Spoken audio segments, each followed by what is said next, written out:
Margaret Hayes had always been the kind of woman who waved at every neighbor and remembered everyone's birthday. At 67, she still baked cookies for the new families moving into Millbrook and never missed a chance to help at the local food bank. Her husband Tom had passed away just 6 months ago, leaving her alone in their small yellow house on Maple Street. The house felt too big now, too quiet, but Margaret kept herself busy with community work and her weekly trips to the farmer's market. That Tuesday morning started like any other. Margaret put on her favorite blue cardigan, the one Tom always said brought out her eyes, and headed downtown with her canvas shopping bag. The autumn air was crisp, and the market was bustling with its usual crowd. Mrs. Chun was selling her famous apple pies. Old Mr. Peterson was arguing with someone about the price of his tomatoes, and the Johnson twins were running between the stalls while their mother chased after them. Margaret was examining some fresh corn when she noticed people starting to whisper and point. She looked up to see Sheriff Robert Caldwell walking straight toward her, his chest puffed out like a rooster in a henhouse. Behind him were two of his deputies, their hands resting on their belts in a way that made Margaret's stomach flutter with worry. Sheriff Caldwell was not a man you could easily forget. He stood well over 6 feet tall, with perfectly styled silver hair and a uniform that probably cost more than most people's monthly rent. Everyone in Millbrook knew he came from money. His family had owned half the county for generations, and he lived in a mansion on the hill that looked down on the rest of the town like a castle. People said he became sheriff not because he needed the job, but because he liked the power that came with it. The market slowly went quiet as the sheriff stopped right in front of Margaret's small frame. She barely came up to his shoulder, and suddenly felt very aware of how old and frail she must look compared to his imposing presence. "Margaret Hayes!" His voice boomed across the market square, making sure everyone could hear. "You're under arrest for theft." The words hit Margaret like a slap. "Excuse me?" she stammered, clutching her shopping bag tighter. "There must be some mistake." "No mistake," Sheriff Caldwell said, pulling out a pair of handcuffs that gleamed in the morning sun. "You stole a valuable antique watch from my private collection during the charity auction at my estate last weekend." "We have evidence," Margaret's mind raced.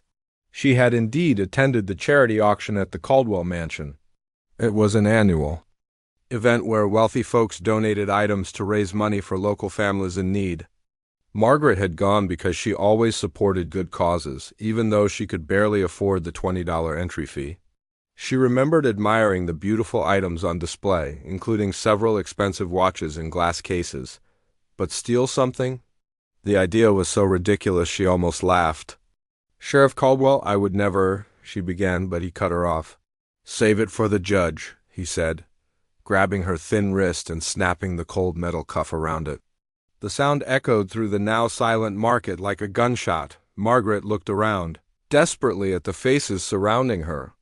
These were people she had known for decades: Mrs. Chun, whose daughter Margaret had tutored in math for free; Mr. Peterson, whose groceries Margaret had delivered when he was sick with the flu; the Johnson family, whose twins she babysat whenever their regular sitter wasn't available. But now they all stared at her with a mixture of shock, confusion, and something that hurt even more: doubt. "Please," Margaret whispered as the second cuff clicked into place. "I didn't take anything. Why would I steal from a charity auction?"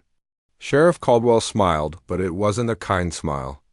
It was the sort of smile a cat might give a mouse just before pouncing.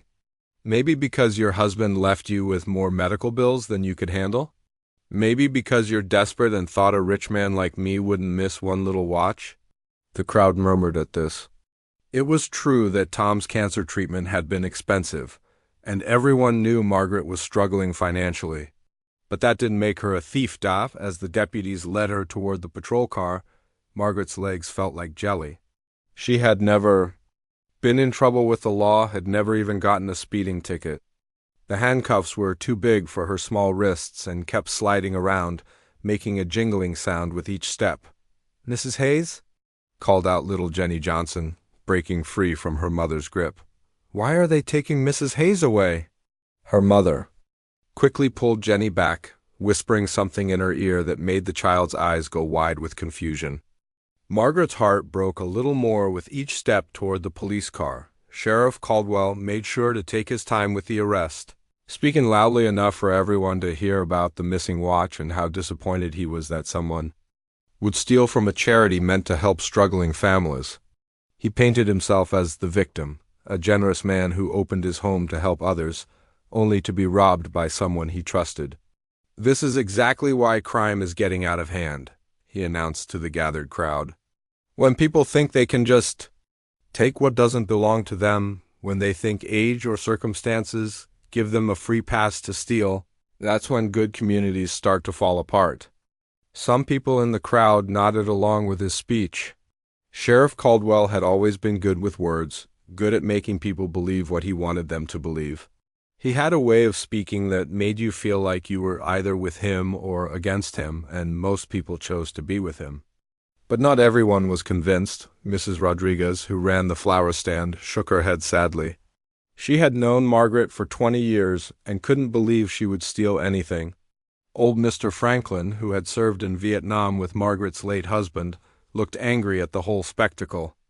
And young Danny Walsh, who worked at the hardware store, remembered how Margaret had helped his family when his father lost his job, never asking for anything in return. As they reached the patrol car, Sheriff Caldwell opened the back door with a theatrical flourish.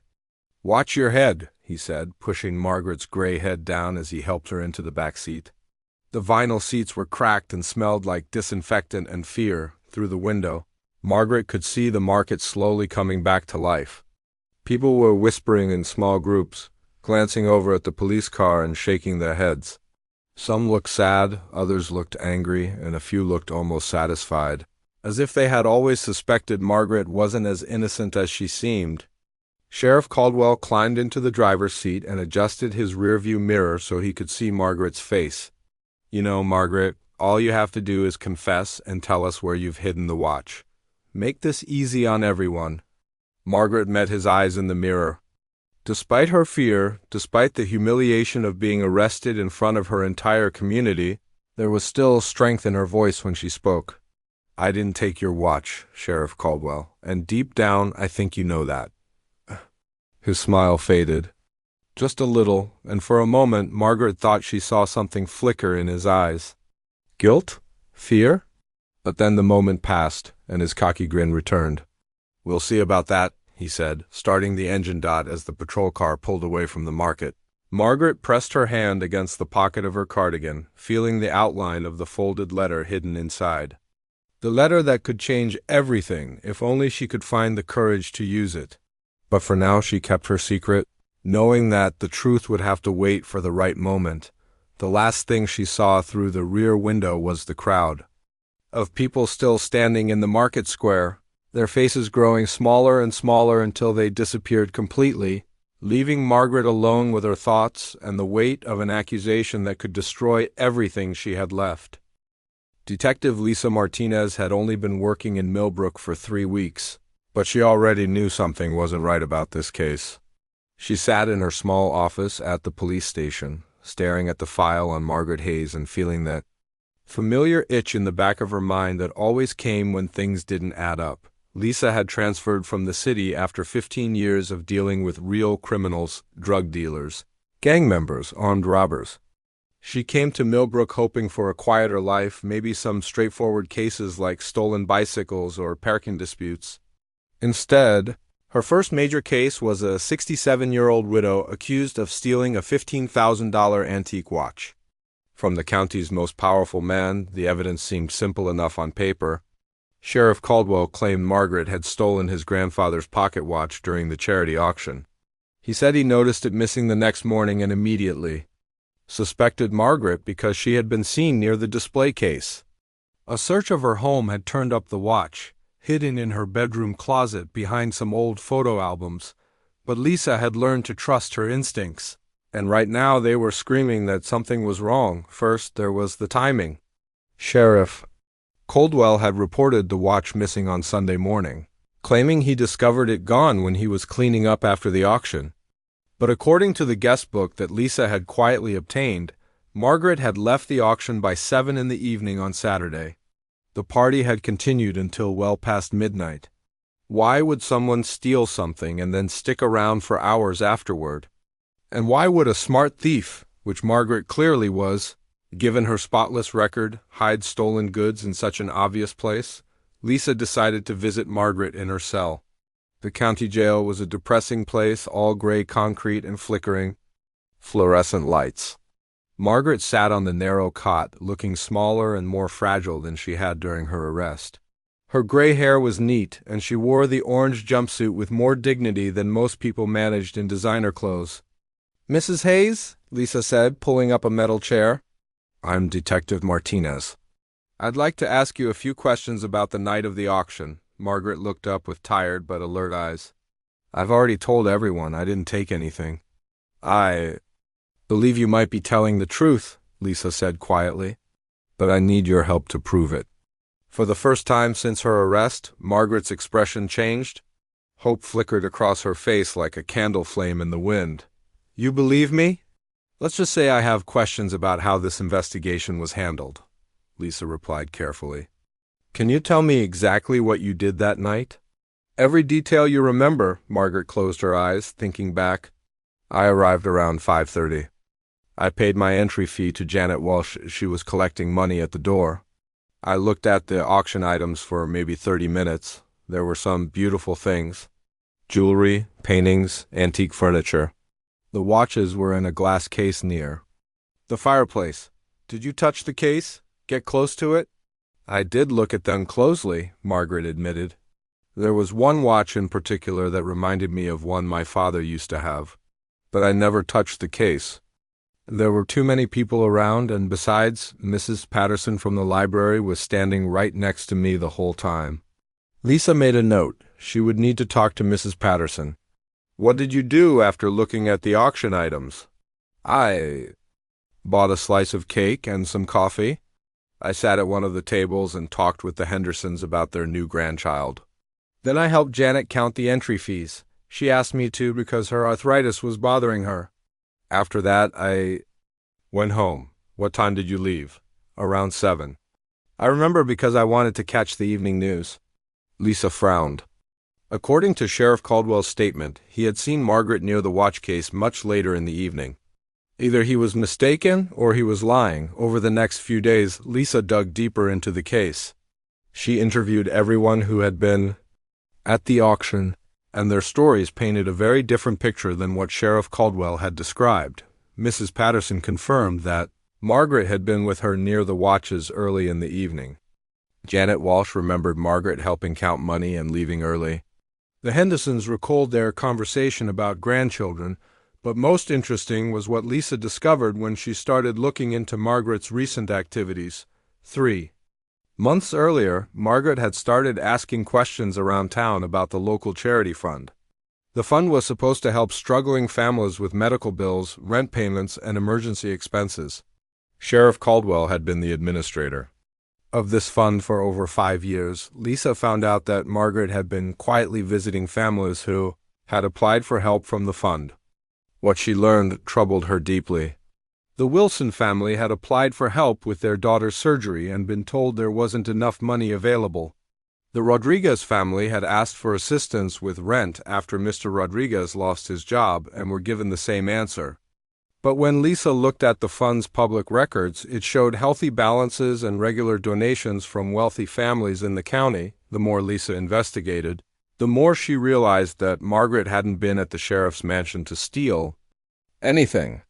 She had been there to observe, to see who was donating what amounts, to try to figure out where all the charity money was really going. When Lisa visited Margaret again, she found her sitting by the small barred window, holding something in her pocket.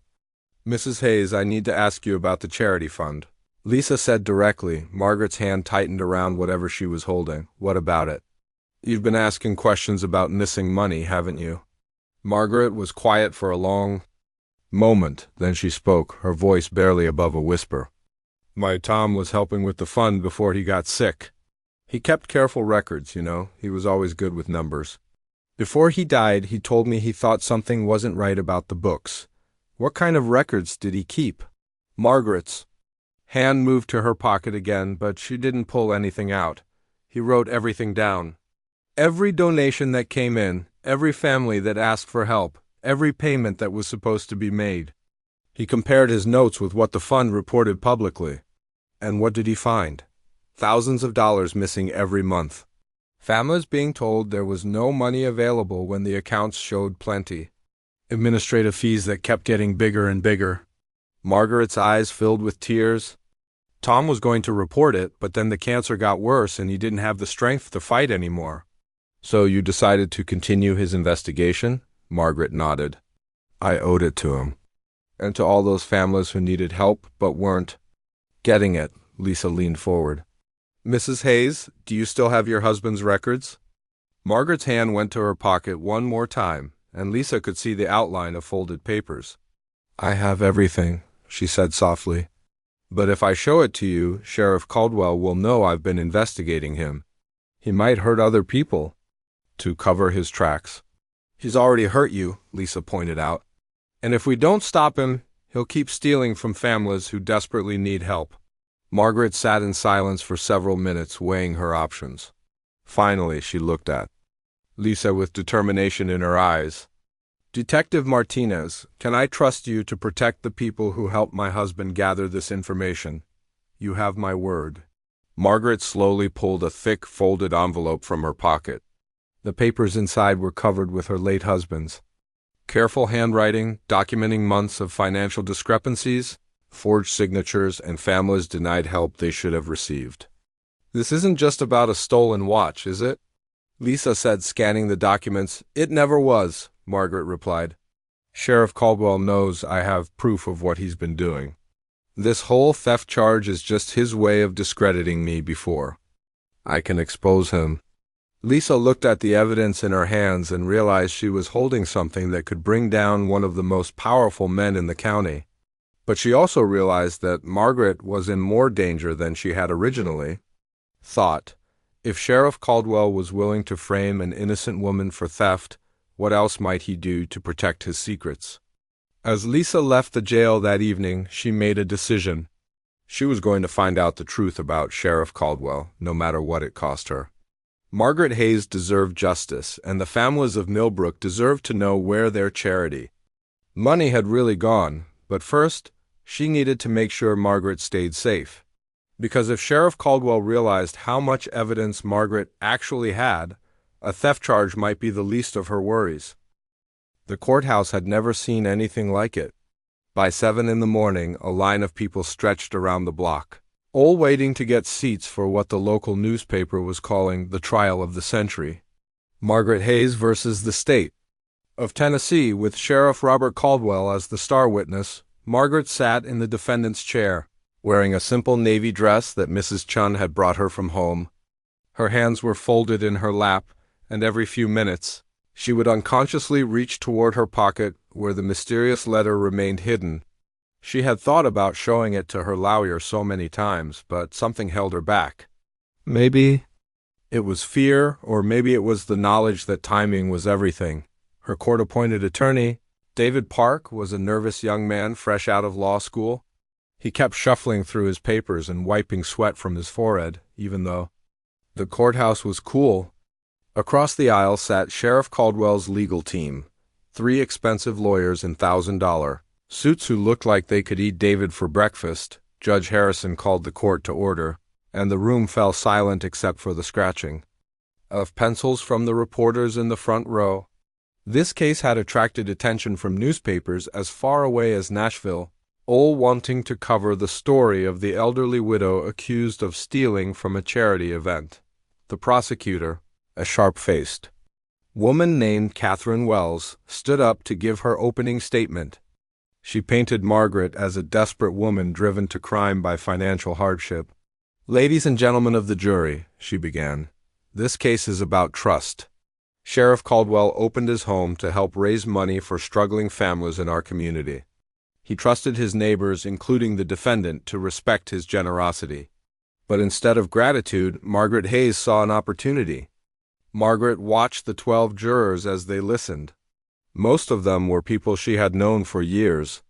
There was Betty Crawford, who worked at the post office; Harold Kim, who owned the hardware store; Patricia Williams, who taught 3rd grade; at the elementary school. These were her neighbors, her friends, or at least they used to be. The evidence will show, the prosecutor continued, that Mrs. Hayes was seen near the display case containing valuable antique watches. It will show that she left the party early, claiming she was tired. And most importantly, it will show that the stolen watch was found hidden in her bedroom closet. When it was David's turn to speak, he stood up slowly, his hands shaking slightly. Your Honor, members of the jury, my client is innocent. Margaret Hayes has lived in this community for over 40 years. She has never been in trouble with the law. She has spent countless hours volunteering, helping neighbors, and contributing to this town. The idea that she would suddenly become a thief at age 67 is simply ridiculous. Margaret felt a small spark of hope as she listened to David defend her. Maybe youth and inexperience would be overcome by simple truth. Sheriff Caldwell was the prosecution's first witness, and he commanded the courtroom like he commanded everything else in his life. He wore his dress uniform, complete with all his medals and commendations. When he spoke, his voice carried the authority of someone used to being believed without question. I noticed the watch was missing on Sunday morning, he testified, looking directly at the jury. It belonged to my grandfather, who served in World War II. It's worth about $15,000, but the sentimental value is priceless. He described seeing Margaret near the watch display case late in the evening, long after most other guests had moved to different parts of the house. He talked about how surprised and disappointed he was when the watch turned up in her home. I've known Margaret for years, he said, shaking his head sadly. I never would have suspected her capable of something like this, but the evidence doesn't lie. When David cross-examined Sheriff Caldwell, he tried his best to poke holes in the story. Sheriff, you said you saw Mrs. Hayes near the watch case. Late in the evening. What time exactly? Around 10:30, maybe 11. But according to the guest book, Mrs. Hayes signed out at 7 p.m. How do you explain that? Sheriff Caldwell paused for just a moment, but then answered smoothly. She must have come back. Maybe she forgot something, or maybe she was planning. The theft all along, David pressed harder. Is it possible you're mistaken about the time? Or about who you saw?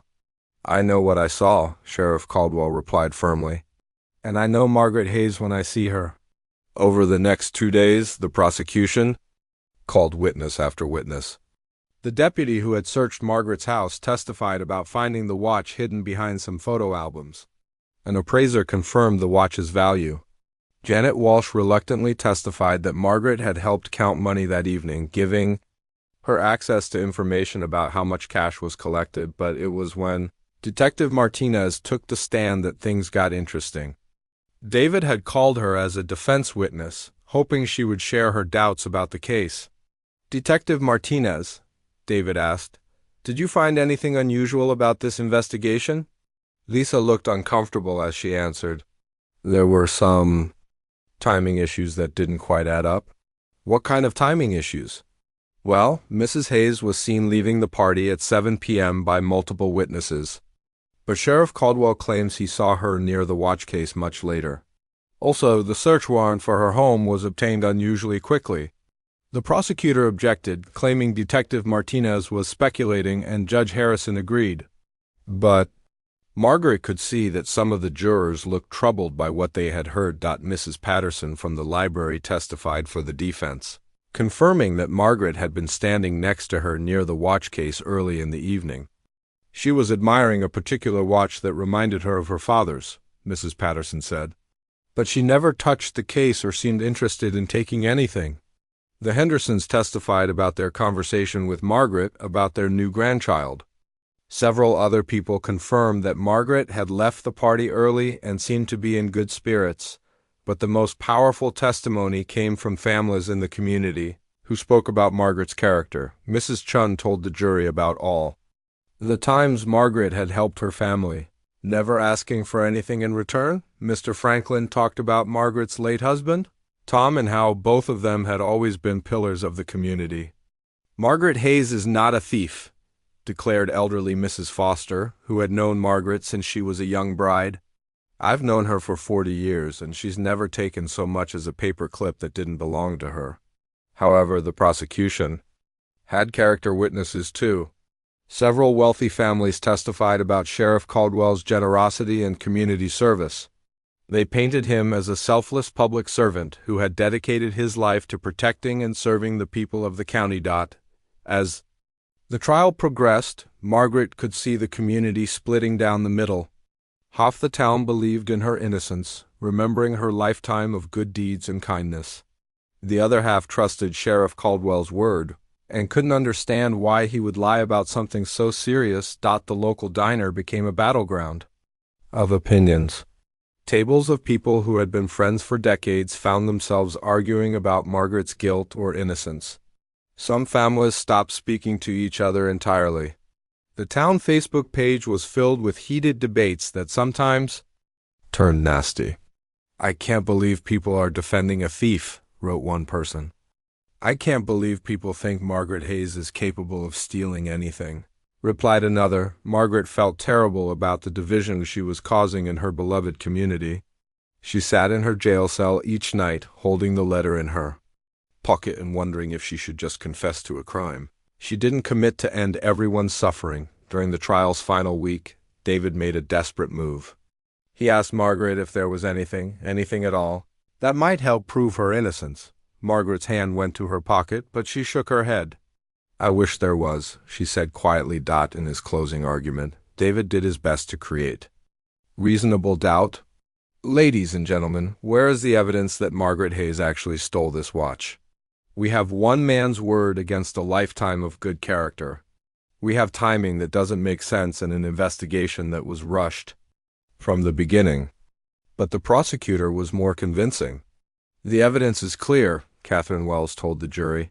"The watch was found in the defendant's home. She had opportunity and motive. Sometimes good people do bad things when they're desperate." Margaret watched the jurors' faces as they listened to the closing arguments. Some looked sympathetic, others looked convinced of her guilt.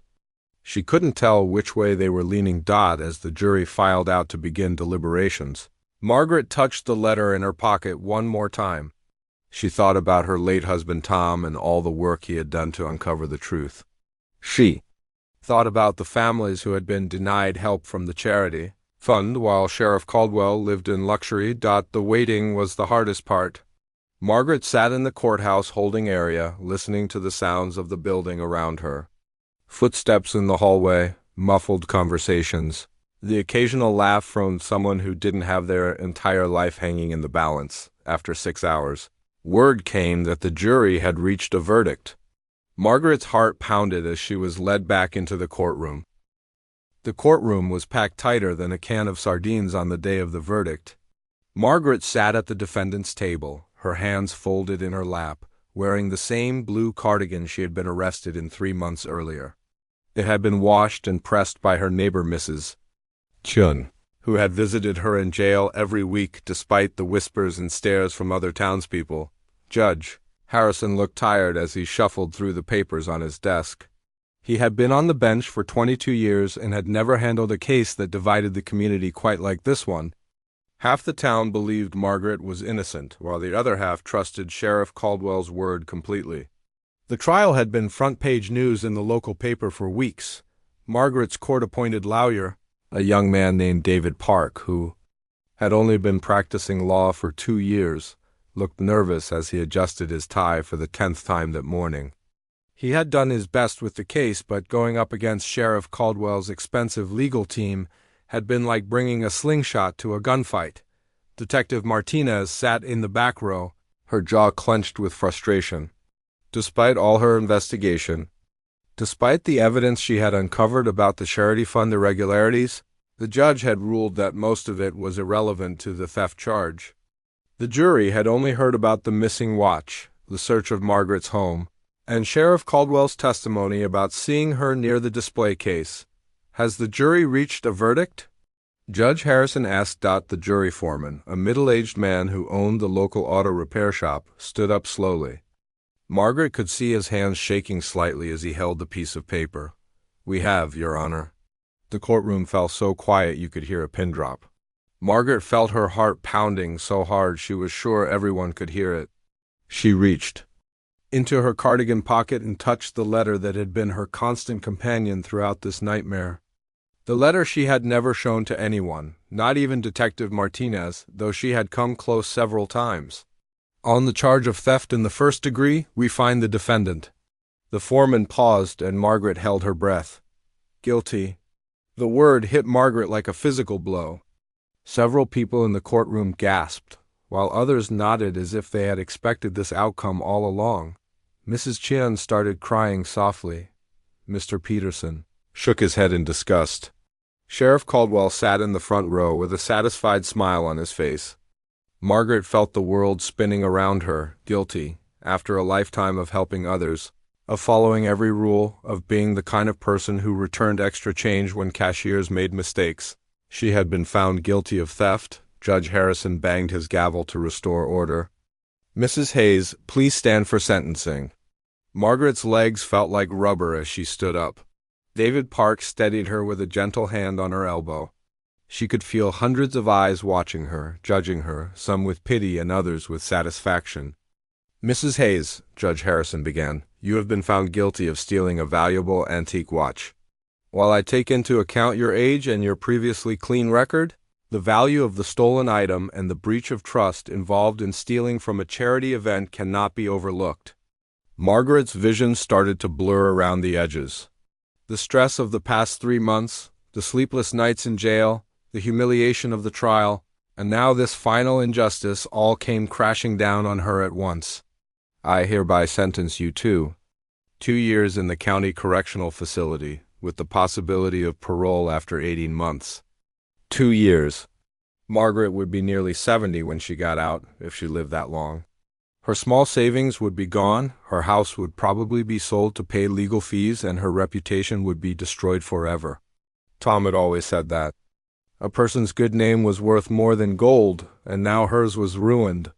Sheriff Caldwell leaned back in his chair, his smile growing wider. He had won, and he knew it.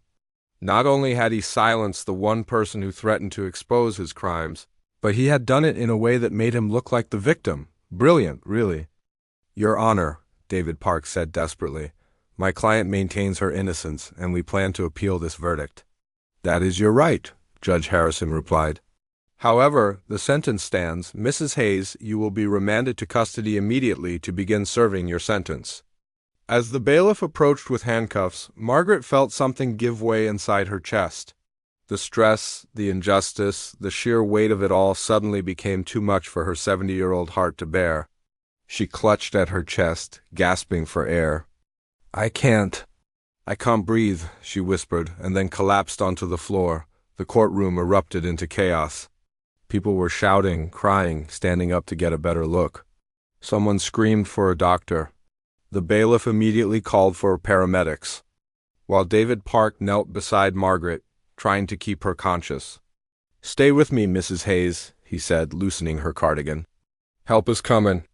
Detective Martinez pushed through the crowd, her police training kicking in. She knelt on Margaret's other side and began checking her pulse. It was weak and irregular. Margaret's face was pale and sweaty, and her breathing was shallow. As Detective Martinez tried to help, she noticed something fall from Margaret's cardigan pocket. It was an envelope, thick and yellowed with age, sealed with wax that had cracked over time. In the chaos of the medical emergency, no one else seemed to notice it except Sheriff Caldwell, whose face suddenly went white as he saw the letter on the floor. Don't touch that, he shouted, pushing through the crowd. But Detective Martinez was quicker.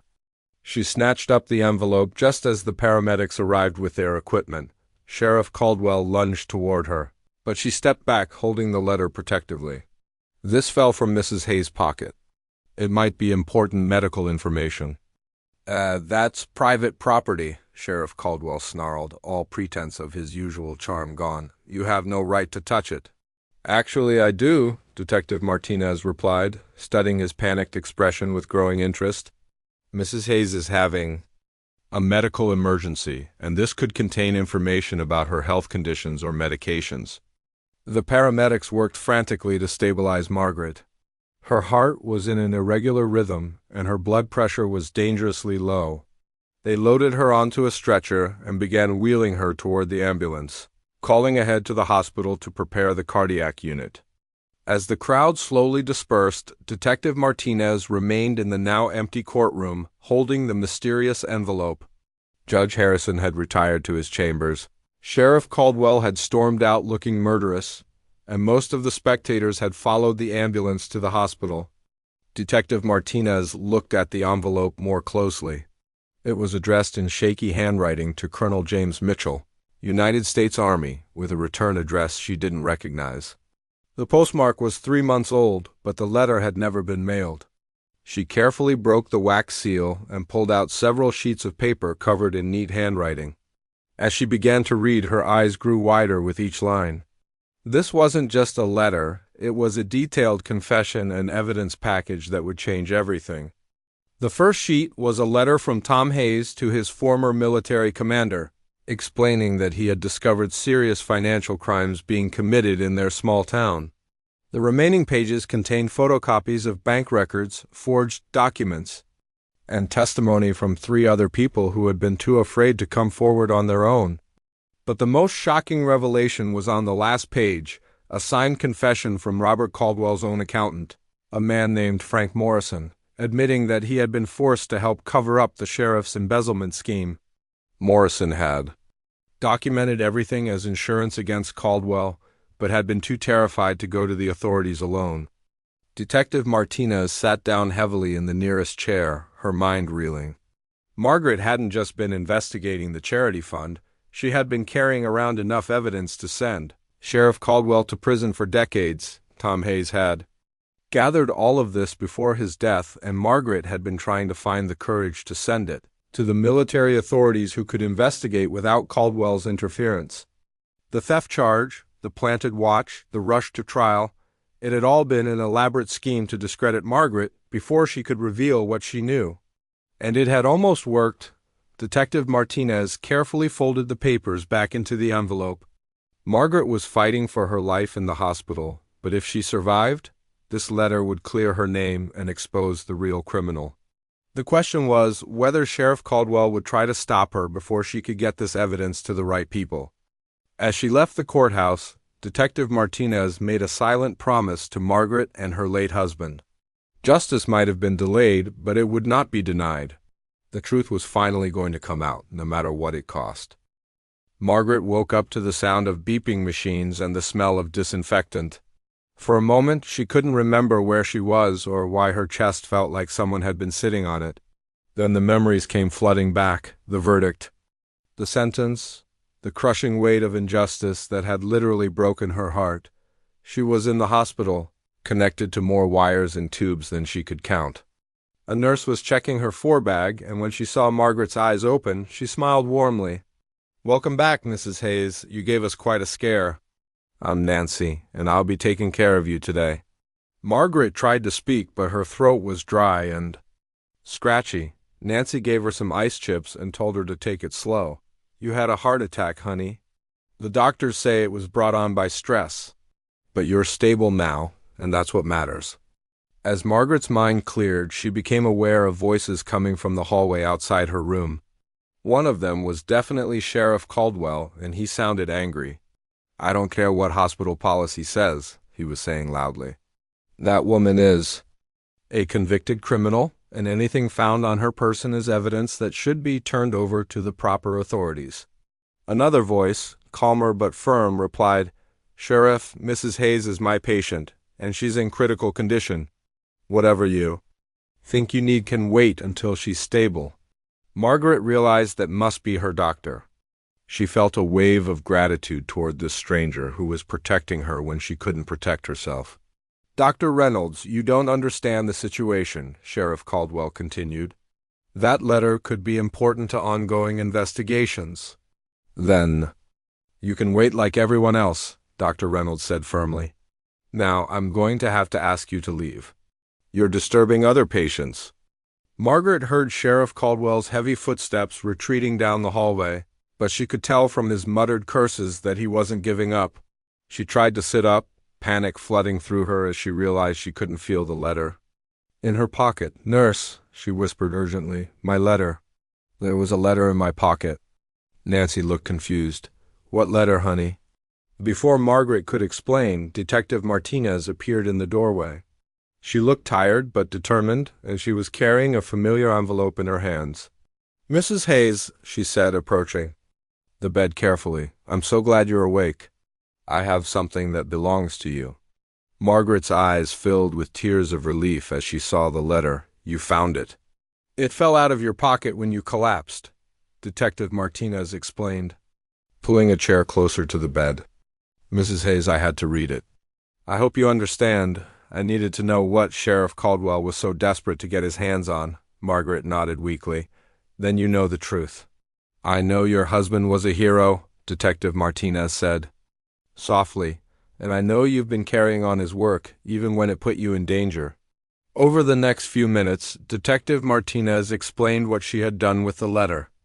Instead of turning it over to Sheriff Caldwell or even the local authorities, she had contacted the state police and the FBI.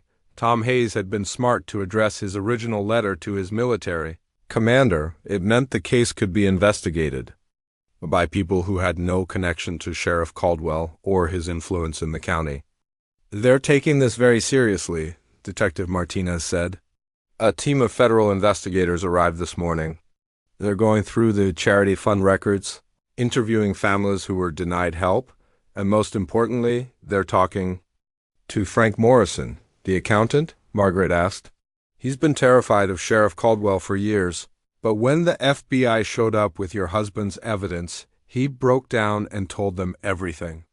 He's been keeping detailed records of every illegal transaction, every forged document, every family that was cheated out of money they desperately needed." Margaret felt a weight lifting from her chest that had nothing to do with her medical condition. "What about the watch?" "The evidence they planted in my house?" Detective Martinez smiled grimly. "Frank Morrison admitted that Sheriff Caldwell ordered him to plant it there. He even has a recording of the conversation on his phone. He'd been secretly recording their meetings for months as insurance." As if on cue, there was a commotion in the hallway. Through the window in her door, Margaret could see Sheriff Caldwell being led away in handcuffs by two men in suits. His face was red with anger, and he was shouting something about his rights and his lawyers. "They're arresting him?" Margaret whispered, hardly daring to believe it. "For embezzlement, fraud, obstruction of justice, and conspiracy, Detective," Martinez confirmed. "The FBI estimates he stole over $200,000 from the charity fund over the past 5 years. Money that was supposed to help families pay for medical bills, keep their homes, feed their children." Margaret closed her eyes, thinking of all the families who had been turned away, told there wasn't enough money to help them.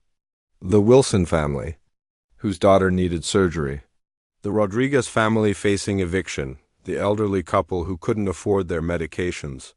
All of them denied help while Sheriff Caldwell lined his own pockets. "There's something else," Detective Martinez said gently. "The FBI wants to know if you're willing to testify against him. Your husband's investigation is what broke this case open, and your courage in continuing his work is what made it possible to get justice." Margaret didn't hesitate. "Of course I'll testify. It's what Tom would have wanted." Over the next few days, as Margaret recovered in the hospital, the full scope of Sheriff Caldwell's crimes became clear. The story dominated local and even national news. A powerful, wealthy sheriff who had been stealing from charity funds meant to help struggling families. It was the kind of story that made people's blood boil, but more importantly, it brought the community together in a way Margaret had never seen before. People who had believed Sheriff Caldwell's lies about her came to the hospital to apologize. They brought flowers, cards, and homemade food. They shared their own stories about being denied help from the charity fund, about suspicious behavior they had noticed but been too afraid to report. Mrs. Chung cried when she told Margaret how sorry she was for doubting her. Mr. Peterson admitted he had always thought something was fishy about Sheriff Caldwell, but had been too much of a coward to speak up. Even some of the people who had testified against her during the trial came forward to apologize. The most moving moment came when the families who had been denied charity money visited Margaret together. They told her how her husband's work and her sacrifice had finally gotten them the help they needed. The Wilson family's daughter had gotten her surgery. The Rodriguez family had been able to keep their home. The elderly couple could afford their medications again. "You and your husband saved us," Mrs. Wilson said, tears streaming down her face. "We'll never forget what you did for our family."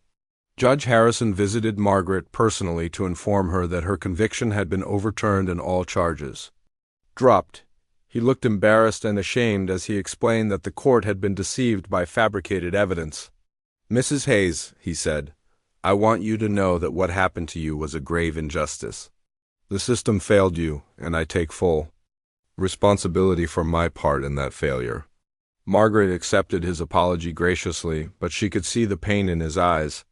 He was a good man who had been fooled by a master manipulator, and she knew he would carry the guilt of her wrongful conviction for the rest of his life. 3 weeks later, Margaret was released from the hospital. A crowd of supporters had gathered outside, holding signs that read, "Welcome home, Margaret," and "Local hero returns." She felt overwhelmed by the love and support from people who had once turned their backs on her. Detective Martinez helped her to the car, where Mrs. Chen was waiting to drive her home. As they pulled away from the hospital, Margaret looked back at the crowd of people waving and cheering, and she felt something she hadn't felt in months: hope. "Tom," she whispered, touching the letter in her pocket one more time before finally letting it go. "We did it. Justice finally won." The yellow house on Maple Street had never looked so beautiful as it did that day when Margaret Hayes came home, not as a convicted criminal, but as a hero who had sacrificed everything to protect her community from a corrupt man who had betrayed their trust. Sheriff Caldwell was eventually sentenced to 15 years in federal prison. The charity fund was reorganized under new management, and every family that had been wrongfully denied help received the assistance they needed. Margaret became an advocate for government accountability and spent her remaining years making sure that what happened to her could never happen to anyone else. Sometimes justice takes time, but when it finally comes, it's worth the wait.